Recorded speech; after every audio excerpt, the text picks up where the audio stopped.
di urusan menunjuk-menunjukkan, arah mengarahkan, promo mempromosikan, jual dan menjualkan, terus merekomendasikan, ini sebenarnya kegiatan yang sehari-hari kita lakukan. Ada tukang gado-gado enak tuh gitu. Ada tukang bakso enak banget. Tukang nasi goreng di sono, wah top bener. Sekolah di sono aja bagus. Oh, mondok di sono aja keren.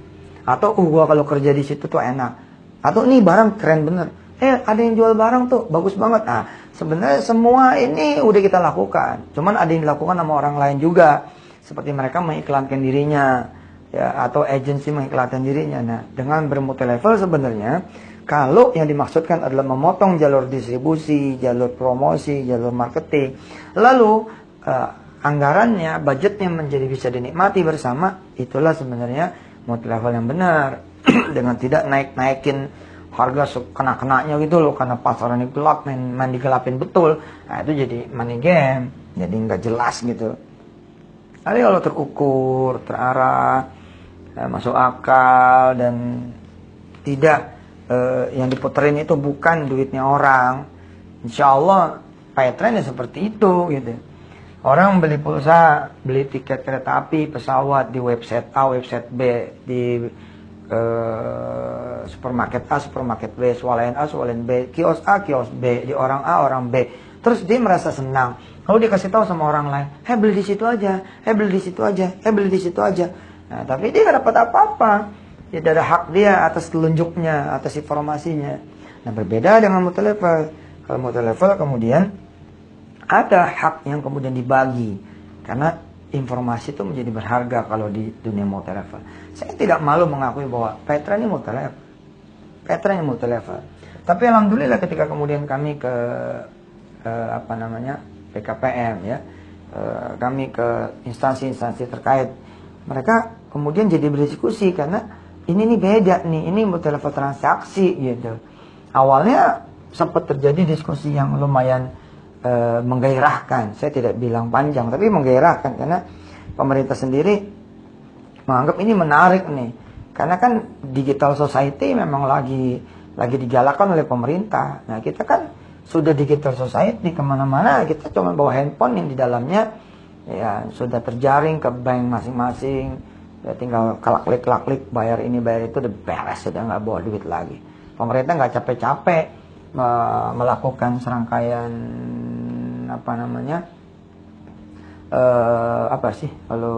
sosialisasi, tidak perlu, cukup dia nggak ada yang Paytrend aja udah tersosialisasi dengan sendirinya gitu. Kalau ente mau bayar pulsa, daftar Paytrend dulu ya namanya orang daftar Paytrend ya wajar lah, ada biaya kan. Ke bank orang naruh duit, Paytrend ada pendaftaran biasa itu. Nah, ketika pendaftaran, teman-teman yang ahli syariah bilang ya kalau udah duit pendaftaran sih sebenarnya duit ente bagiin sesuka ente aja dengan syarat A, B, C, dan D. Syarat itu kita penuhin.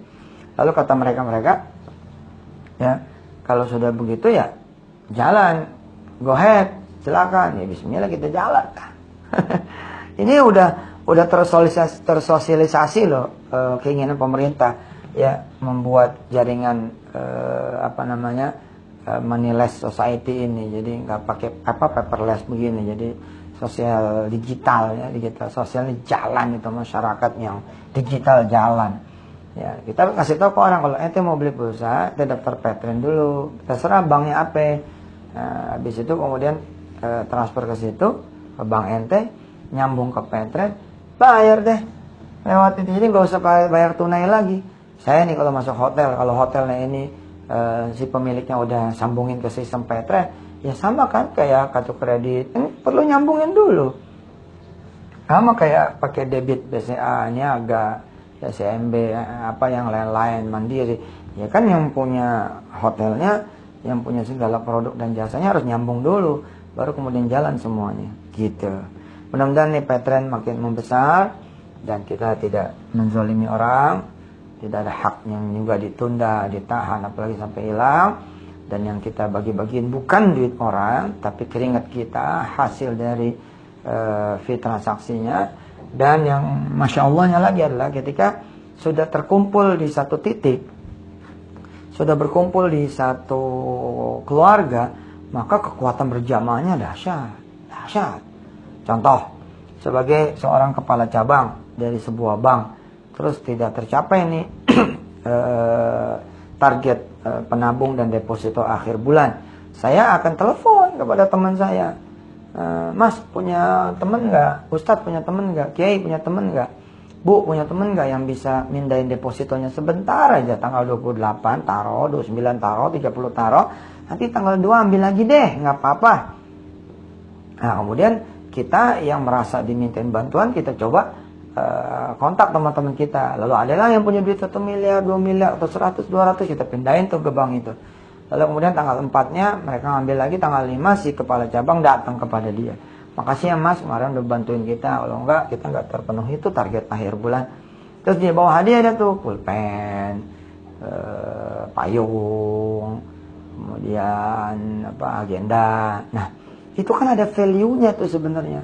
Bayangin kalau 100-an orang yang dia kumpulin, kemudian dianterin ke bank. Ada 1.000 orang, apalagi sampai ratusan ribu orang, sampai jutaan.